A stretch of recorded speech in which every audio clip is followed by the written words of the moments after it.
اعوذ باللہ من الشیطان الرجیم بسم اللہ الرحمن الرحیم الحمد للہ رب العالمین وصلی اللہ علی محمد واہل بیتہ الطیبین الطاہرین اللہم کل ولیک الحجۃ ابن الحسن صلواتک علیہ وعلی آبائہ فی هذه الساعة وفی کل ساعة ولیا وحافظا وقائدا وناصرا ودلیلا وعینا حتی تسکنہ ارضک طوعا وتمتعہ فیہا طویلا اللهم صل على محمد وعلى محمد. اعوذ باللہ من الشیطان الرجیم قال اللہ الحکیم فی بیانہ الکریم ونفس وما سواها فألہمها فجورها وتقواها قد افلح من زکاها وقد خاب من دساها صدق اللہ العلی العظیم.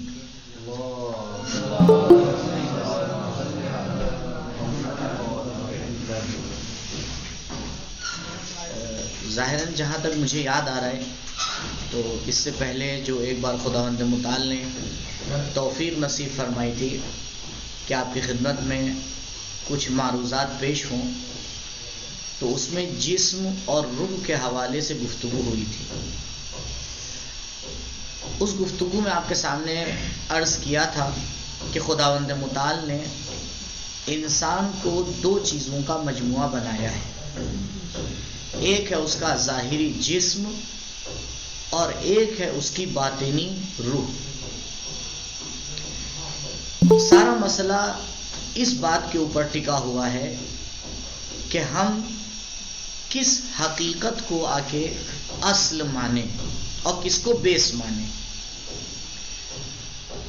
انسانوں کی ایک بہت بڑی تعداد ہے جو جسم کو اصل اور حقیقت مانتی ہے.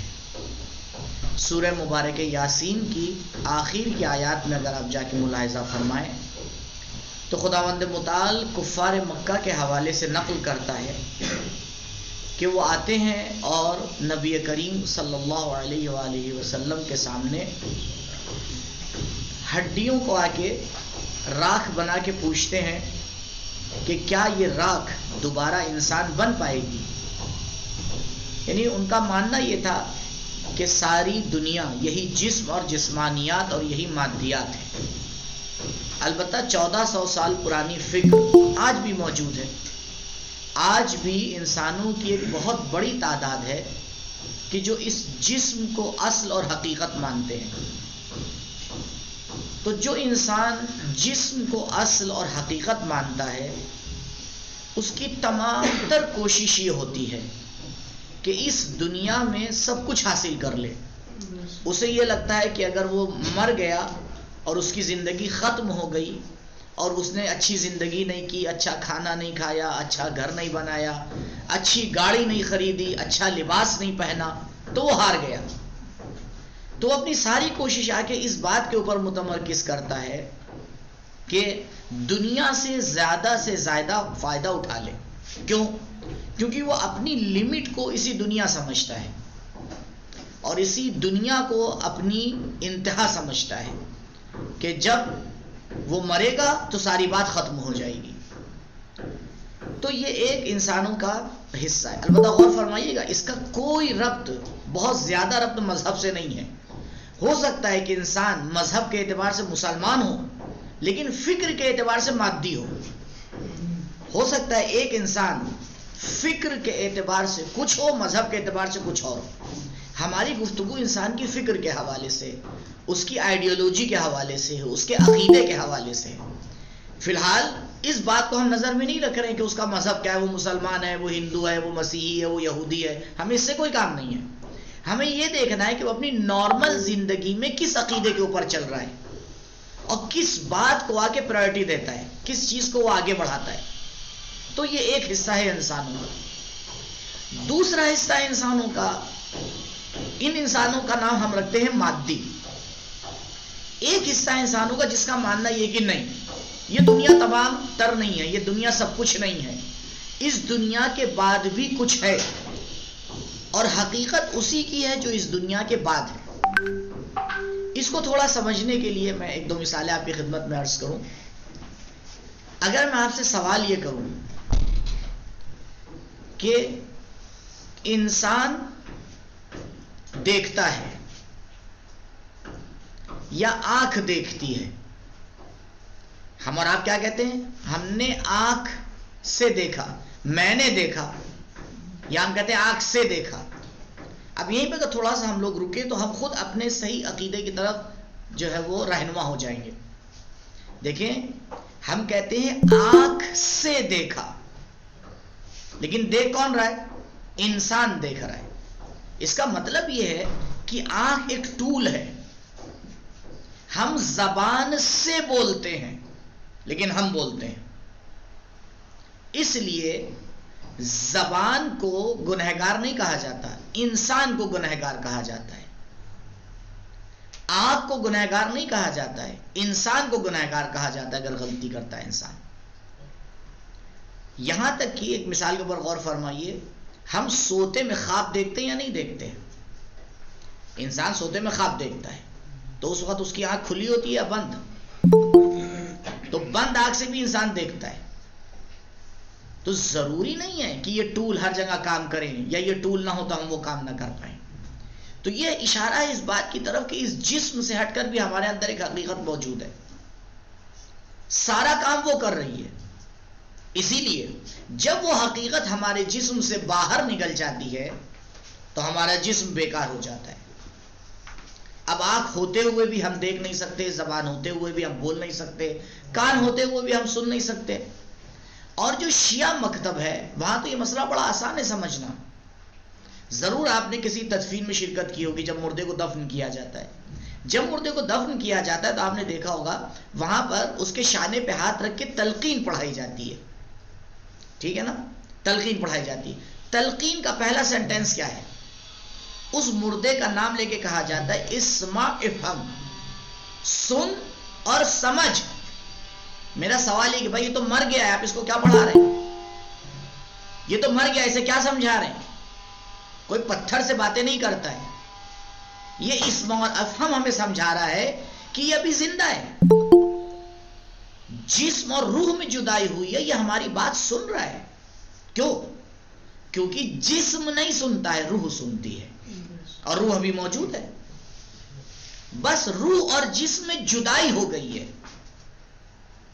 حقیقت اسی روح کی ہے.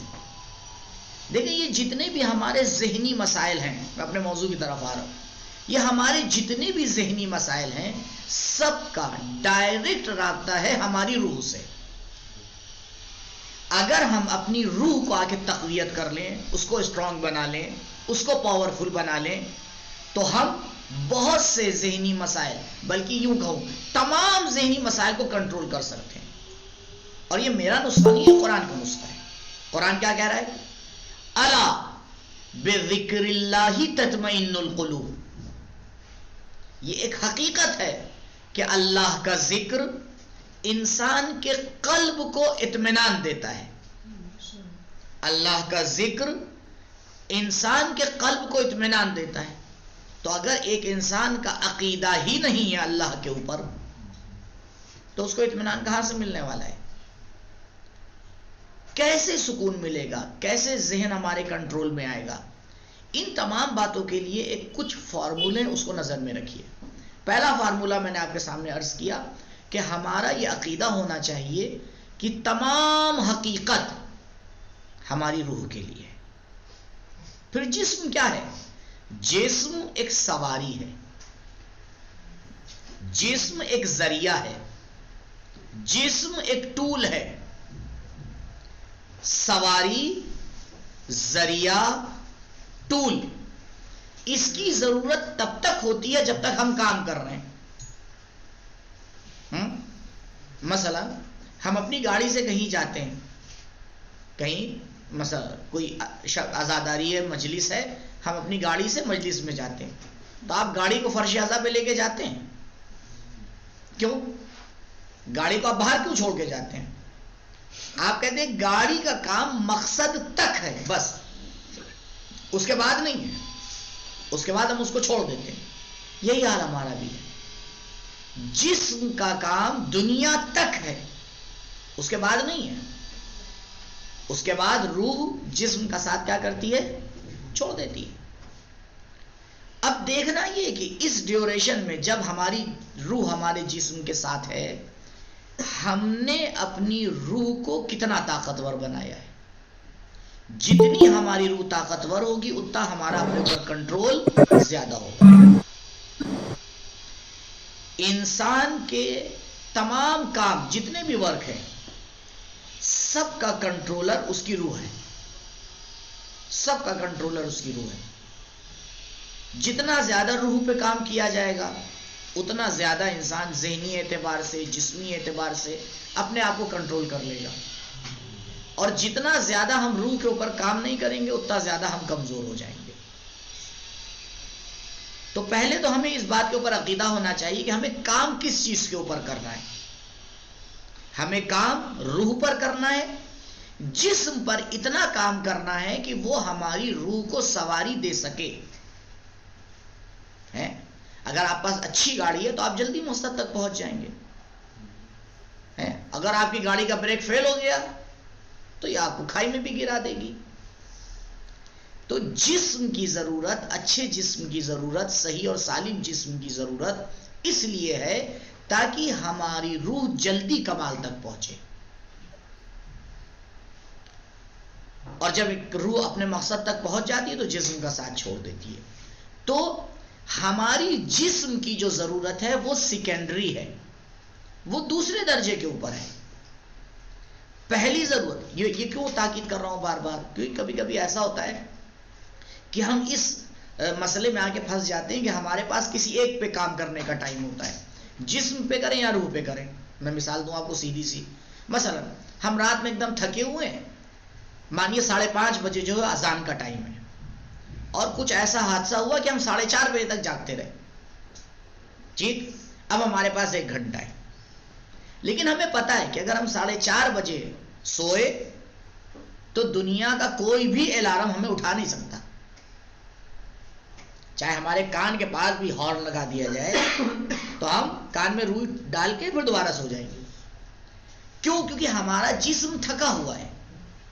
ہمارا جسم تھکا ہوا ہے. 4:30 بج رہا ہے رات کا. بھائی پورے دن ہم نے محنت کی ہے، رات میں ابھی تک کے جاگے ہیں، اور اس جسم کو جو ہے وہ آرام کی ضرورت ہے. یہ تھک گیا ہے، اب بیٹھا بھی نہیں جا رہا ہے، آدمی گرا پڑ رہا ہے، نیند آ رہی ہے.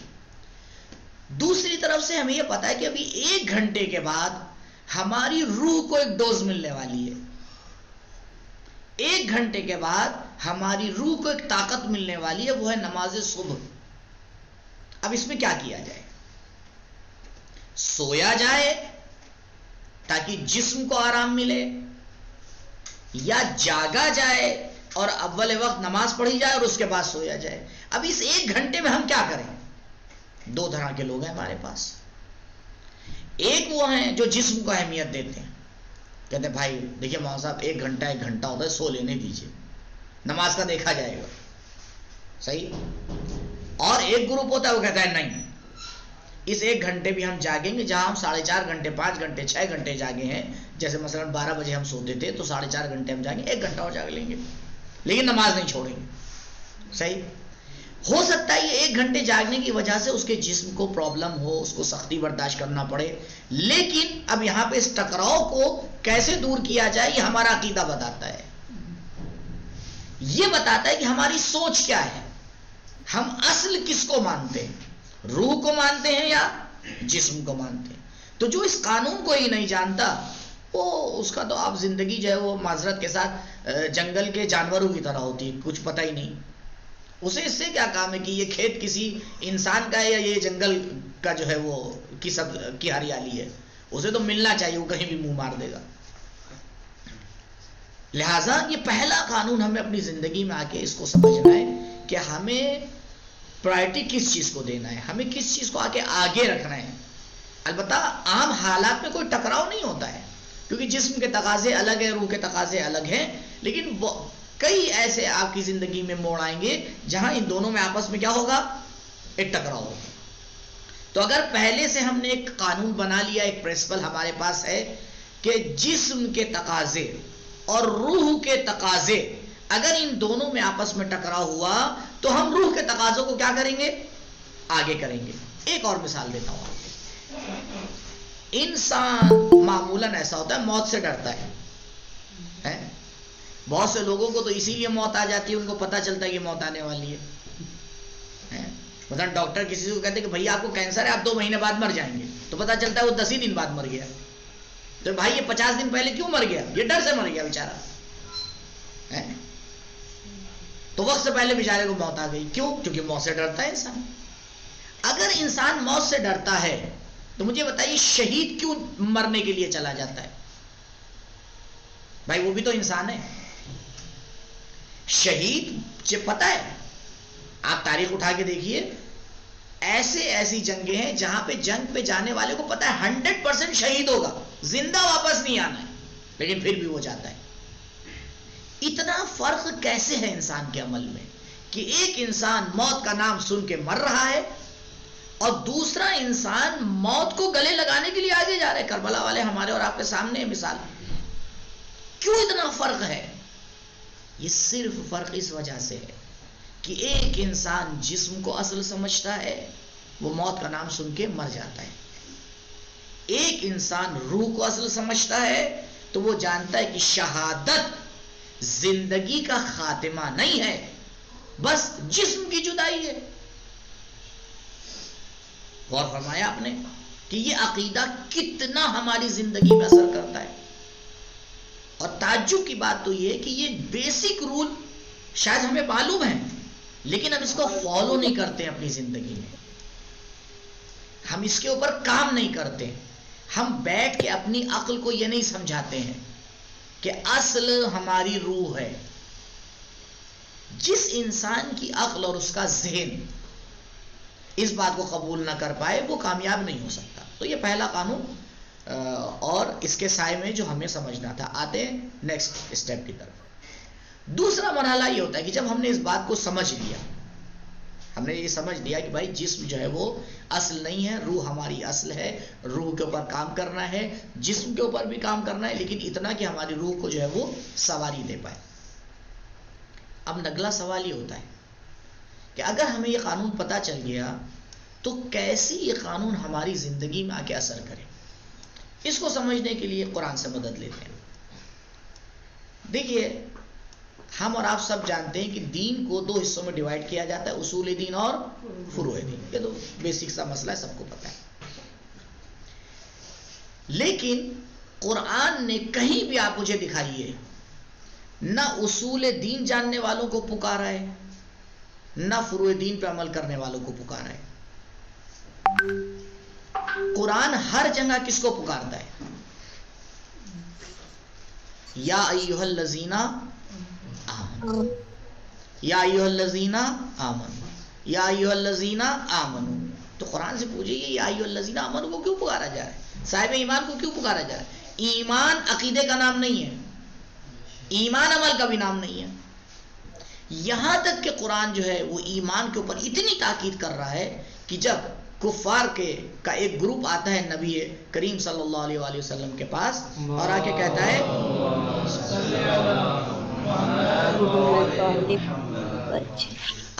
ہے اے اللہ کے نبی ہم ایمان لے آئے، آیت نازل ہوتی کہ اے نبی ان سے کہہ دیے یہ ایمان لے کے نہیں آئے ہیں، ان سے کہیے یہ اسلام لے کے آئے ہیں۔ انہی نے اپنا عقیدہ چینج کیا ہے، ابھی ایمان پہ کہاں آئے ہیں؟ تو پتہ ہی چل رہا ہے ایمان الگ چیز ہے، اسلام الگ چیز ہے۔ اسلام عقیدے کا نام ہے، ایمان عقیدے کا نام نہیں ہے، عمل ایک الگ چیز ہے۔ کیوں قرآن نے آ کے اتنا زیادہ تاکید کی ہے ایمان کے اوپر؟ غور فرمائیے۔ اس لیے تاکید کی ہے کہ ایمان اس پل کو کہتے ہیں جو ہمارے عقیدے اور عمل کو جوڑتا ہے۔ دوبارہ، ایمان اس برج کو کہتے ہیں اور اس بیچ کے بیس کو کہتے ہیں جو ہمارے عقیدے اور عمل کو آپس میں جوڑتا ہے۔ کیسے؟ ابھی آپ جتنے لوگ بیٹھے ہیں اس مباحثے میں، مجھے تو یہ لگ رہا ہے کہ سب چھت کے نیچے بیٹھے ہوں گے، اب کوئی آسمان کے نیچے تو چھت کے آج اٹھ کے چھت کے نیچے آ جائے، نہیں تو میرا ایگزامپل خراب ہو جائے گا. ہاں ٹھیک ہے، ہم سب چھت کے نیچے بیٹھے ہیں. ٹھیک ہے، آپ کا میرے اوپر کتنا بھروسہ ہے؟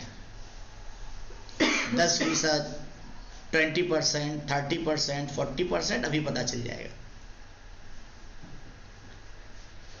دیکھیے میرا ماننا یہ ہے کہ ہم لوگ جہاں بیٹھے ہوئے ہیں وہاں کی چھت گرنے والی ہے، بس ابھی گرنے والی ہے. کوئی اپنی جگہ سے نہیں اٹھا، میں خود نہیں اٹھا.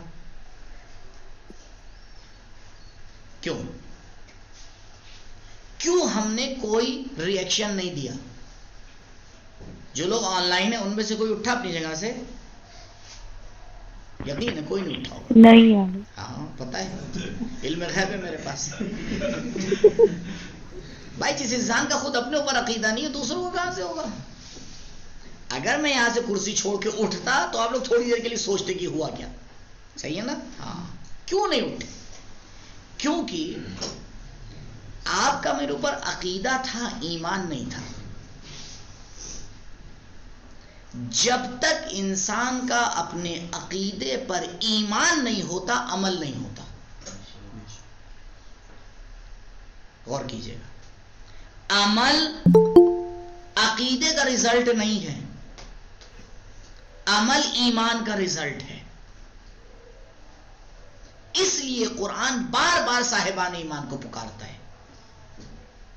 اتنی دنیا میں عقیدہ رکھے ہوئے پھر رہے علی والے، آپ ان کا عمل اٹھا کے دیکھ لیجئے. کیوں؟ عقیدہ ہے، اس عقیدے کے اوپر ایمان نہیں ہے. جس دن انسان کو اپنے عقیدے کے اوپر ایمان ہو جاتا ہے، جس لیول کا ایمان ہوتا ہے اسی لیول کا عمل ہوتا ہے، اسی عقیدے کا. کیوں میرے مولا نے آ کے نبی سے پوچھا کہ یا رسول اللہ اگر میں سو جاؤں تو آپ کی جان بچ جائے گی؟ نبی نے کہا ہاں یا علی آپ اگر سو جائیں گے میری جان بچ جائے گی. تو مولا فرماتے ہیں اس رات میں سب سے اچھا سویا، پوری زندگی ایسا نہیں سویا تھا خراٹے لے کے. کیوں؟ کیونکہ ایمان تھا مولا کو نبی کی بات کے اوپر، اس لیے سکون سے سو گئے. کیوں؟ میرا مقصد ہی ہے نبی کی زندگی بچانا. نیکسٹ، کیسے ایمان کو ڈیولپ کریں؟ کون سا راستہ ہے ہمارے پاس کہ ہم اپنے ایمان کو آگے کیا کریں؟ آگے بڑھائیں تاکہ ہماری روح جو ہے ترقی کر پائے اور ہماری مشکلات حل ہوں. نمبر 1، اپنے عقائد کو بیٹھ کے روزانہ ریپیٹ کیجیے. یہ ایک کام جو ہم کرتے ہی نہیں ہیں. بتائیے کیا % لوگ ہیں جو آگے بیٹھ کے یہ روزانہ یہ سوچتے ہیں ہم اللہ کو مانتے ہیں، ہم ایسے اللہ کو مانتے ہیں، ہم نبی کو مانتے ہیں. کیوں بار بار ہم سے نماز میں جو ہے اس عقیدے کی گواہی دلوائی جا رہی ہے؟ کیوں بار بار اذان میں ہم سے اس عقیدے کی گواہی دلوائی جا رہی ہے؟ لیکن یہ عقیدہ ہماری زبان کے اوپر ہے تو عربی میں ہوتا ہے، ہمیں پتہ نہیں ہوتا ہے ہم کہہ کیا رہے ہیں. ابھی جب کہہ بھی رہے ہوتے ہیں تو ذہن کہیں اور ہوتا ہے کہ وہ جو ہے وہ ایک دم راکٹ کی اسپیڈ سے کسی طرح سے اذان ختم اور اللہ اکبر 2 رکعت کوا نماز ہو جائے. کوا نماز پتہ ہے آپ لوگ؟ ایسے انسان کھڑا ہے، یہ رکوع ہے، یہ سجدہ، یہ کھڑا ہوا، پھر یہ رکوع، یہ سجدہ، اللہ اکبر، ختم ہو گئی نماز. بس پتہ نہیں چلتا کب شروع ہوئی کب ختم ہوئی. کل ایک صاحب میرے پاس آئے تھے، اتنا پیارا واقعہ سنیے، غور فرمائیے. کہیں گے مولانا میری نماز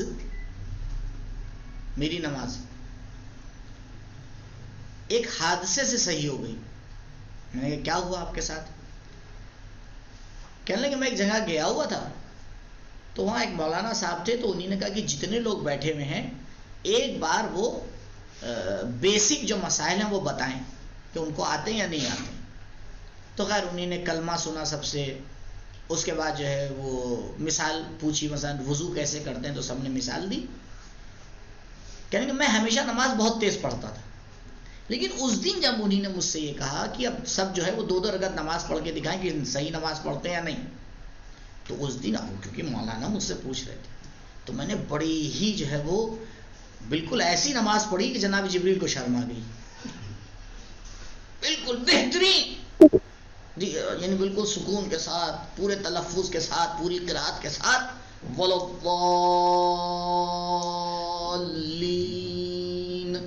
ہاں پوری توجہ کے ساتھ میں نے ایک دم کہ کہیں کوئی غلطی نہ ہو، ایک دم پرفیکٹ نماز.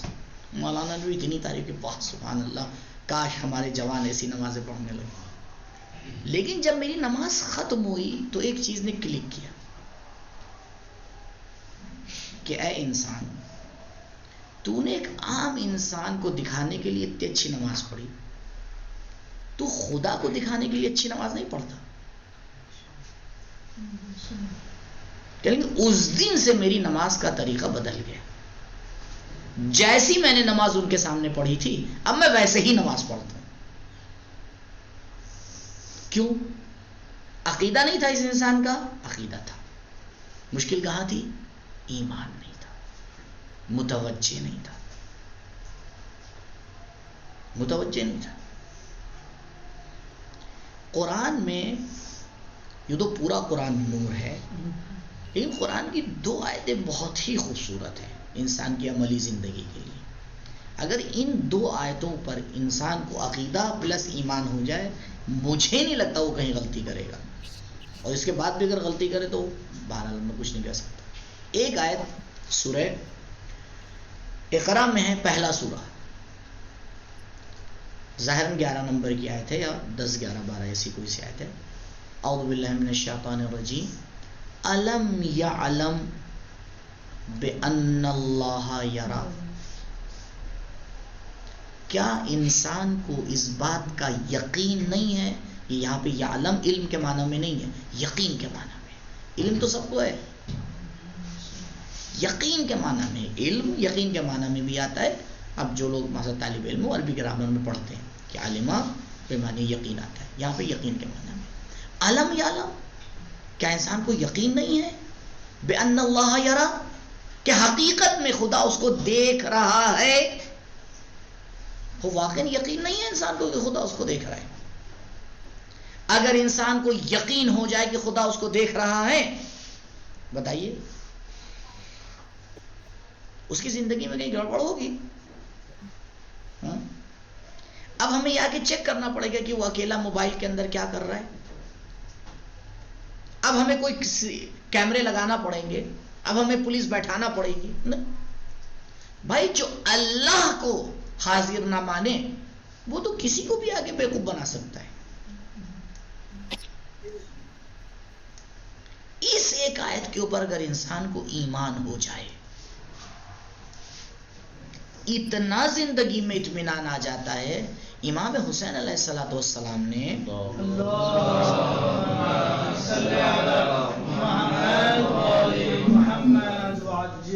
بالکل اسی فارمولے کو کربلا میں آ کے اس پہ عمل کیا تھا.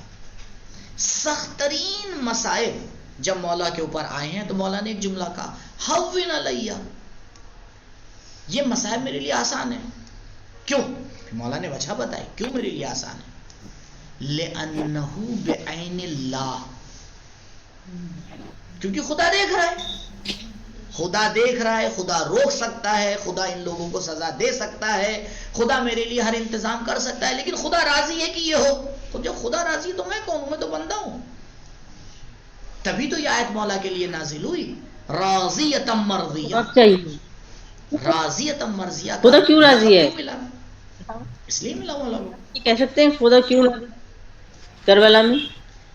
آپ کو پتا ہے نا امام نے وہی خدا کے لیے بھی وہاں پہ سوال کرنا. تو ایک مسئلہ یہ خدا کیوں راضی تھا کہ ایسا؟ یہ ایک آیت ہو گئی. دوسری والی بات بتا دوں، 4 منٹ ہے، 4 منٹ میں اس بات کو پورا کر دوں. دوسری آیت جو بہت اہم ہے، اور اس کو بھی لکھ کے لگائیے گا، اور ہمیشہ غور کریے اپنے روم میں جہاں ہم رہتے ہیں وہاں پہ ان آیات کو لکھ کے لگائیے. صرف اور ترجمہ نہ لگائیے، اصل آیت بھی لکھیے، کیونکہ اصل آیت کا بھی اثر ہوتا ہے. دوسری آیت، لیس للانسان الا ما سعی، یہ پرنسپل دے دیا ہے. یہ لوگ جو عقیدے کا ٹھیکہ لے کے پھرتے رہتے ہیں، ان کے لیے خدا نے ایک پرنسپل دے دیا ہے، لیس للانسان، نہیں ہے انسان کے لیے الا ما سعى، مگر وہ چیز جس کے لیے اس نے محنت کی ہے. اس قانون میں سب آتے، چور بھی آتا ہے اس قانون کے اندر. وہی چور اچھے سے چوری کر پاتا ہے جو زیادہ محنت کرتا ہے. تو بھائی جب چوری بغیر محنت کے نہیں ہو سکتی تو عبادت بغیر محنت کے کیسے ہو جائے گی؟ تو جنت بغیر محنت کے کیسے مل جائے گی؟ ہمیں سمجھ میں نہیں آتا. اب پولیس اور چور میں ہمیشہ یہی جو کشتی رہتی ہے، جو زیادہ محنت کر لیتا ہے وہ جیت جاتا ہے. اگر محنت زیادہ چور کر لیتا ہے، پولیس جو ہے وہ سستی کرتی ہے تو کبھی نہیں پکڑ پاتی. اور اگر پولیس لگ جائے کہ مجھے اسے پکڑنا ہے تو 20 سال کے بعد بھی پکڑ لیتی ہے. کیوں؟ کیونکہ چور کی داڑھی میں ہمیشہ تنکا ہوتا ہے، تو کہیں نہ کہیں آگے جو ہے وہ غلطی کر کے جاتا ہے. بس مشکل یہ ہے کہ ہم محنت کریں. آپ دیکھیں ہم سے زیادہ شیطان محنت کرتا ہے. شیطان کو یقین ہے کہ جناب ابراہیم علیہ السلام معصوم ہے یا نہیں. اس کو پتا ہے نا کہ معصوم گناہ نہیں کر سکتا ہے. معصوم گناہ نہیں کرتا سکتا ہے، کرتا نہیں. معصوم گناہ نہیں کرتا، اس کو پتا ہے نا. پھر بھی وہ جناب ابراہیم کو آگے بہکا رہا ہے. داد دینا چاہیے شیطان کو. کتنا اس کو ایمان ہے اپنے کام کے اوپر، ہمیں نہیں ہے. یعنی دیکھ رہا ہے جناب آدم معصوم، جناب نوح معصوم، جناب ابراہیم معصوم، پھر بھی سب کے پیچھے پڑا ہوا ہے. آپ دیکھیں اس کو قرآن کی آیت کے اوپر بہت زیادہ یقین ہے. لیس للانسان والشیطان الا ما سعى. ہمیں اتنا بھروسہ ہی نہیں ہے کیونکہ ہم کام کرنے سے پہلے تو استخارہ دیکھتے ہیں ماشاءاللہ سے، اور کام جب گڑبڑ ہو جاتا ہے کہ نہیں استخارہ غلط آیا تھا. تو ساری گڑبڑی تو اللہ کر رہے ہیں، ہم لوگ تو کچھ معصوم ہیں ماشاءاللہ سے. تو غور فرمائیے، یہ زندگی کے چھوٹے چھوٹے پرنسپل ہیں. اگر یہیں سے انسان اپنی زندگی کے اوپر غور کرنا شروع کرے تو بیس اگر صحیح ہو جاتا ہے تو بھی دیوار بھی صحیح جاتی ہے.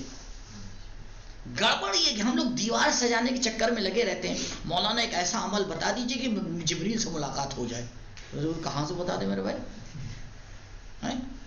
اگر 2 دن نماز شب پڑھنے کی توفیق مل گئی، اگر بہت زیادہ اگر کے ساتھ 2 دن اگر انشاءاللہ ماشاءاللہ لا حول ولا قوت الا باللہ 2 دن اگر نماز شب پڑھنے کی توفیق مل گئی تو دوسرے دن نماز شب پڑھنے کے بعد جب سلام ہم دیتے ہیں تو کیا کرتے ہیں؟ ادھر ادھر دیکھتے ہیں.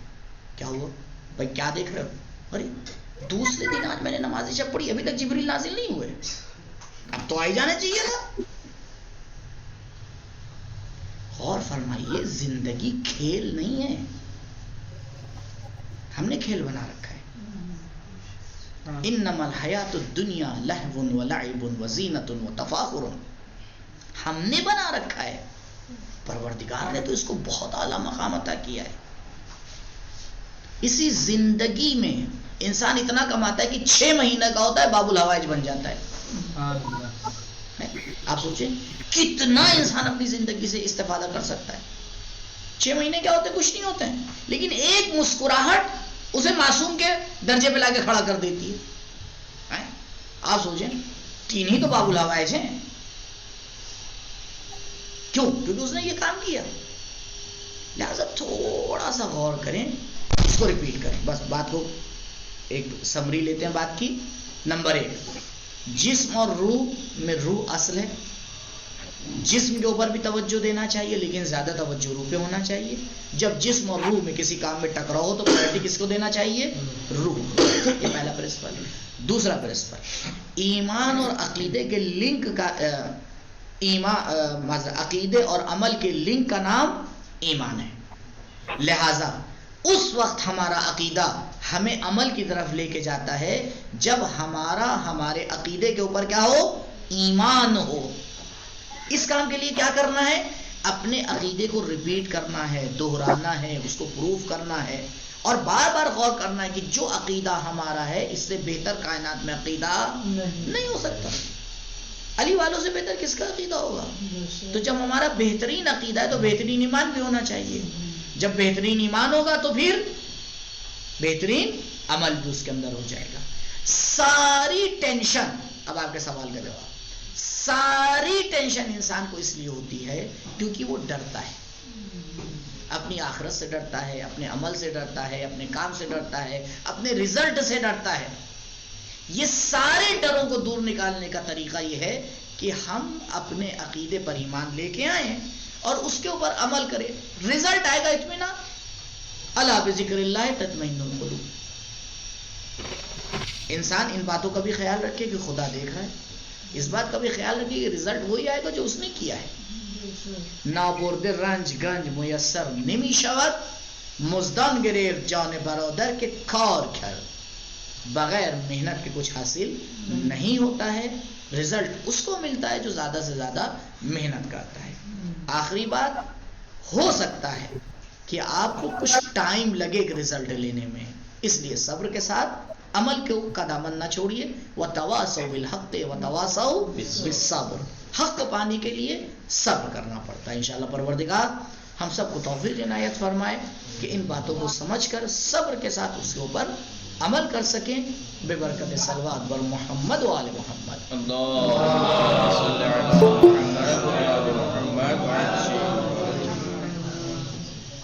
جی بسم اللہ، اگر کسی کو کوئی سوال ہے فرمائیے۔ طاہرہ کاظمی، شاید آپ کو ظاہراً کوئی سوال تھا۔ جی بس سوال کرنے والوں سے درخواست ہے کہ آسان آسان سوال جی طاہرہ تھی، کون تھا؟ کس کو کوئی سوال تھا؟ کسی کو کوئی سوال؟ طاہرہ کاظمی، آپ لوگ میں سے بھی کسی کے ذہن میں کوئی بات، کوئی سوال آیا ہے تو بسم اللہ۔ السلام وعلیکم آغا، جی میرا آواز کٹ گئی آپ کی، صبحی نقوی آواز بالکل کٹ گئی۔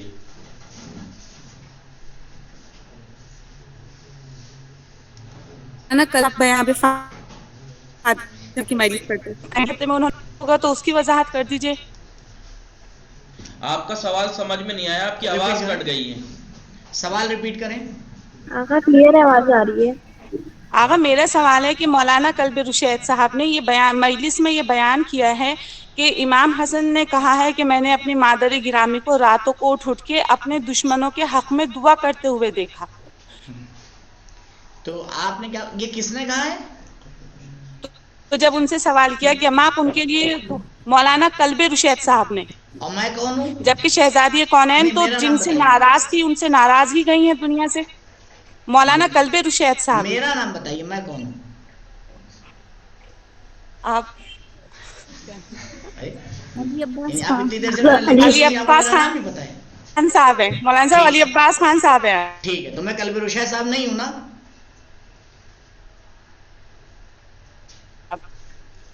تو جو بات قلب رشید صاحب نے کہی آپ ان سے پوچھیے، جو بات میں نے کہی ہے میں اس کا ذمہ دار ہوں۔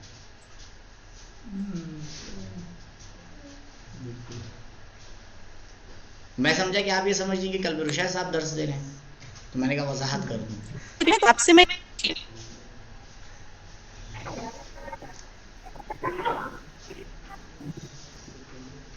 ظاہراً انہوں نے پڑوسی کہنا بہت چاہا خوب آگا۔ ہوگا، ظاہراً انہوں نے پڑوسی کہنا چاہا ہوگا، ہو سکتا ہے اس میں فلو میں آ کے ہو سکتا ہے ایسا ہوا ہو کہ امام حسن کی ظاہراً مطلب یہی ہے کہ میں نے پڑوسیوں کے بارے میں زیادہ دعا کرتے ہوئے جب بھی اٹھتا تھا میں نے اپنی والدہ کو پڑوسیوں کے لیے، وہ پڑوسیوں کے بارے میں، اب ہو سکتا ہے کہ انہوں نے یہ کہنا چاہا ہو، ورڈ منہ سے ایسا نکل گیا ہو، ممکن ہے، باقی تو وہی بتا سکتے ہیں، نہیں معلوم۔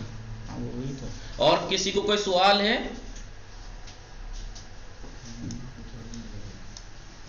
ہلو کچھ جی میری آواز آ رہی ہے؟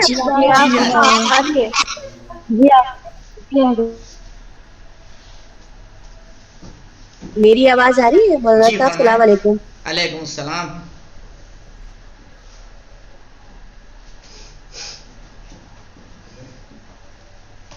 جی فرمائیے، پوچھیے۔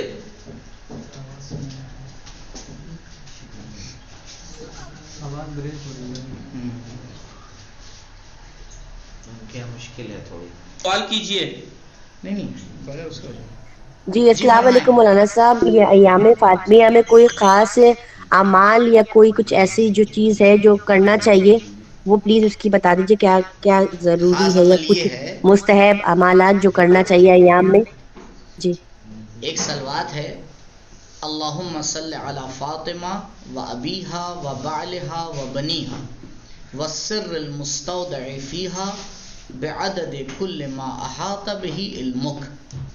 جتنا آپ پڑھ پائیے اس تسبیح کو پڑھیے، اور اہل بیت کے دشمنوں پہ جتنا مولانا صاحب ایک بار آپ اللہم پلیز دھیمے سے ریپیٹ کر دی. میں لکھ لوں ایک منٹ رکیے. اللہم صلی علی. ریکارڈنگ رہے گی، مول صاحب پڑھ رہے ہیں ایک دفعہ، ٹائم دیکھ لیجئے کتنے منٹ کی ریکارڈنگ ہے. 41ویں منٹ میں یہ مول صاحب پڑھ رہے ہیں. بسم اللہ. اللہم صلی علی جی. فاطمہ و ابیہا و بعلہا و بنیہا والسر المستودع فیہا بعدد کل ما احاط بہ علمک. یہ ہے. اور کسی کو کوئی سوال ہو مول صاحب سے ریلیٹڈ؟ السلام علیکم. وعلیکم السلام. السلام علیکم. وعلیکم السلام. میرا سوال یہ ہے کہ آپ نے میرا سوال یہ ہے، اور باقی میں نے درس آپ کی آواز بریک ہو کے آ رہی تھی، اس لیے میں نے پورا نہیں سنا ہے. اور میرا سوال یہ ہے کہ ایمان جو ہے نہ عقیدے کو کہا ہے اور نہ ایمان عمل کو کہا ہے، تو یہ دونوں آپس میں عمل کو جوڑ کے ایمان کہا گیا ہے. نہیں، ایمان رابطے کا نام ہے. یعنی صاحب ایمان وہ ہوتا ہے کہ جس کا عمل اس کے عقیدے کے حساب سے ہو. جیسا عقیدہ ہے ویسے ہی اس کا عمل جب ہوتا ہے ایک دم اسی کے برابر، تو اس کو کہتے ہیں اس کا ایسا ایمان ہے. ایمان ایک رابطے کا نام ہے جو برج کا کام کرتا ہے، رابطے کا کام کرتا ہے انسان کے عمل اور عقیدے کے درمیان.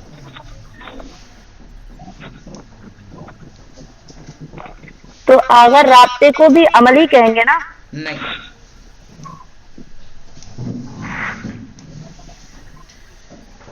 رابطہ رابطہ ہے.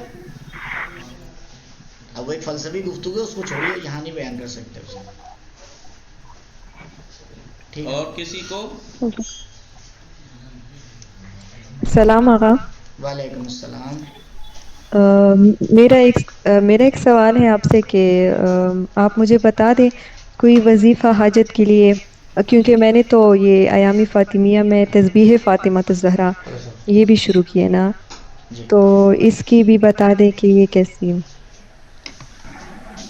دیکھیے، آیت اللہ بہجت حفظ خدا غریق رحمت کرے، ان کی ایک بات ہے، وہ میں آپ کی خدمت میں عرض کر رہا ہوں. فرماتے ہیں کہ اگر انسان جی اول وقت نماز کا پابند ہو، بے شک، اور جو نماز کے بعد چھوٹی چھوٹی تعقیبات ہیں، آپ نے دیکھا ہوگا کتابوں میں بھی چھوٹی چھوٹی لکھی رہتی ہیں، بالکل ان تقریبات کی نماز. پابندی کرے، اور پھر خداوند متعال کی بارگاہ میں کچھ مانگے. اگر تب بھی نہ ملے تو سمجھ جائے مصلحت نہیں ہے.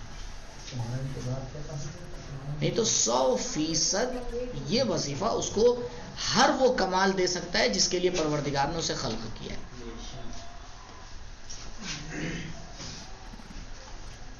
سوری آقا، پھر سے بتا دیں، ویڈیو ہینگ ہو گئی تھی. اول وقت نماز کی پابندی کرے، اور اس کے ساتھ جو تعقیبات ہیں چھوٹی چھوٹی تسبیح کے بعد، نماز صبح کے بعد ایک 5-6 لائن کی دعا ہے، نماز ظہر کے بعد دعا ہے، نماز عصر کے بعد ہے، ان کی اگر وہ پابندی کرتا ہے تو خداوند متعال جو اس کی بارگاہ سے مانگتا ہے اگر مصلحت کے خلاف نہ ہو تو ضرور اس کو عطا ہوتا ہے، اور جو کمال تک اس کو پہنچنا ہے ضرور خداوند متعال اس کے لیے راستہ فراہم کرتا ہے کہ وہ اس کمال تک کے پہنچ جائے.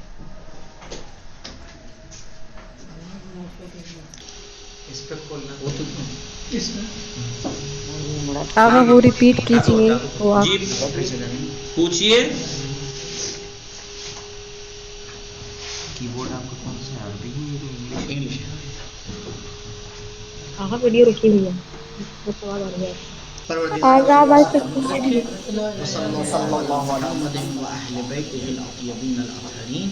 السلام علیکم ورحمۃ اللہ وبرکاتہ.